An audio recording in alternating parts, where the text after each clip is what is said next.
សេចក្តីប្រកាសព័ត៌មានស្តីពីវិធានការជួយដោះស្រាយបញ្ហាថ្លៃស្រូវ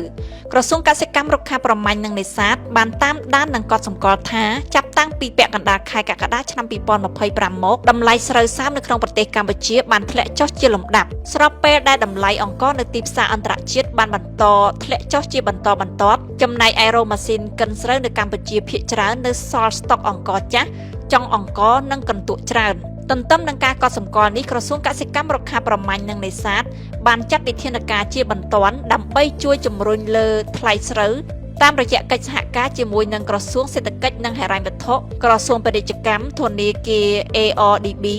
អាជ្ញាធរថ្នាក់ក្រោមជាតិនិងជាពិសេសជាមួយសហព័ន្ធស្រូវអង្ករកម្ពុជា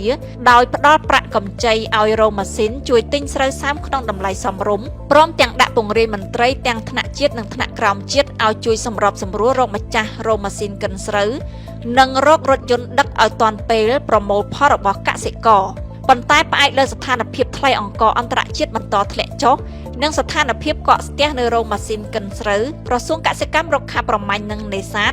និងស្ថាប័នពាក់ព័ន្ធទាំងឡាយកំពុងព្យាយាមយកវិធានការមួយចំនួនបន្ថែមទៀតដើម្បីជួយសម្របសម្រួលថ្លៃស្រូវសើមឲ្យបានសមរម្យក៏ដូចជាការជួយដោះស្រាយការលំបាករបស់ប្រជាកសិករដែលកំពុងប្រមូលផលនិងត្រូវទូទាត់ថ្លៃចំណាយរបស់ខ្លួនវិធានការទាំងនេះនឹងត្រូវមានការចូលរួមគាំទ្រទាំងអស់គ្នាទាំងពីសំណាក់ប្រជាពលរដ្ឋអ្នកទទួលទានទូទៅ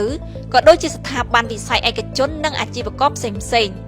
មួយការបន្តគាំទ្រពីរោងម៉ាស៊ីនកិនស្រូវក្នុងស្រុកក្រសួងនឹងបន្តសហការជាមួយរោងម៉ាស៊ីនកិនស្រូវទាំងឡាយដែលមានលទ្ធភាពប្រមូលទិញស្រូវសើមឲ្យបន្តប្រមូលទិញស្រូវពីប្រជាកសិករក្នុងតម្លៃសមរម្យនិងទាន់ពេលវេលា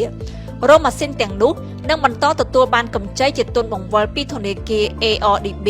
សម្រាប់ទ្រទ្រង់វិធានការប្រមូលទិញនេះ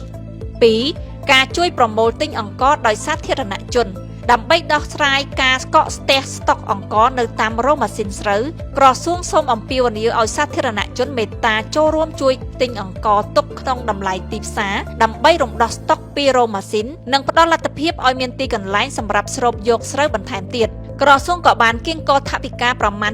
$77 លានអាមេរិកពីដៃគូឯកជនមួយចំនួនដើម្បីអនុវត្តការប្រមូលទិញអង្ករពីរោងម៉ាស៊ីនកិនស្រូវផងដែរវិធានការនេះនឹងជួយឲ្យរោងម៉ាស៊ីនកាន់តែមានទំនុកចិត្តក្នុងការប្រមូលទិញស្រូវក្នុងតម្លៃសមរម្យ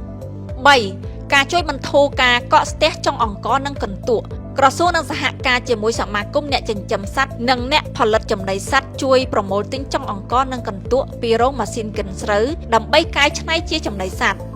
4. ការជួយបន្ធូរបន្ថយការលំបាកទូទាត់ថ្លៃដើមផលិតរបស់កសិករក្រសួងសូមអំពាវនាវទៅដល់ស្ថាប័នឯកជននិងអាជីវករដែលផ្ដល់កម្ចីតាមរូបភាពការទិញបណ្ដាក់ជាប្រេងជីថ្នាំកសិកម្មសូមមេត្តាបន្ធូរបន្ថយអត្រាចំណេញរបស់ខ្លួននិងពន្យាការសងរបស់កសិករដែលជាប់ជំពាក់ម្ចាស់ដីស្រែដែលជួលដីឲ្យកសិករបង្កបង្កើនផលស្រូវគួរជួយបន្ធូរបន្ថយ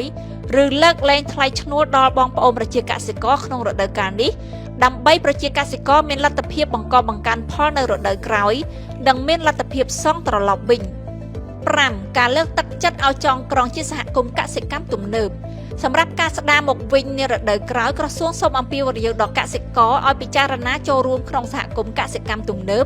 ដើម្បីរាជរដ្ឋាភិបាលមានលទ្ធភាពអាចជួយទ្រទ្រង់ផលិតកម្មជាពិសេសក្នុងការផ្ដល់ទុនកម្ចីការប្រាក់ទាបការកាត់បន្ថយថ្លៃដើមនិងការផ្ដល់ជំនួយបច្ចេកទេសគួរបញ្ជាក់ថាកសិករដែលបានចូលរួមក្នុងសហគមន៍កសិកម្មទំនើបផលិតស្រូវកាលពីដើមឆ្នាំ2025ពុំបានជួបប្រទះនឹងបញ្ហាធ្លាក់ថ្លៃស្រូវដោយកសិករនៅក្រៅសហគមន៍នោះឡើយព្រោះរោងម៉ាស៊ីននៅតែបន្តទទួលទិញក្នុងតម្លៃខ្ពស់ដែលបានព្រមព្រៀងក្នុងកិច្ចសន្យាពីដើមរដូវក្នុងពេលវេលាដ៏លំបាកនេះក្រសួងកសិកម្មរុក្ខាប្រមាញ់និងនេសាទនៅតែព្យាយាមសម្របសម្រួលនៅទីវាលជាមួយមន្ត្រីកសិកម្មឃុំដើម្បីឲ្យបន្តមានរំហូរទីផ្សារជាប្រចាំជូនប្រជាកសិករប៉ុន្តែលទ្ធភាពក្នុងការផ្ដល់ថ្លៃស្រូវឲ្យដូចពីដើមខែកក្កដាឆ្នាំ2025គឺជាការលំបាកបំផុតក្នុងបរិបទដែលទីផ្សារអង្ករសកលមានការធ្លាក់ចុះហើយប្រទេសដែលប្រមូលទិញមួយចំនួននៅតែបន្តប្រកាសផ្អាកការប្រមូលទិញអង្ករជាមួយគ្នានេះក្រសួងក៏សូមអំពាវនាវប្រជាកសិករដែលមិនបានធ្វើកសិកម្មតាមកិច្ចសន្យាឬមិនស្ថិតនៅក្នុងសហគមន៍កសិកម្មទំនើបមេត្តាបន្តសហការជាមួយមន្ត្រីកសិកម្មឃុំ ឬទំនាក់ទំនងមកកាន់លេខទូរស័ព្ទ1289ដើម្បីពិគ្រោះយោបល់ស្ដារស្ថានភាពរួមគ្នា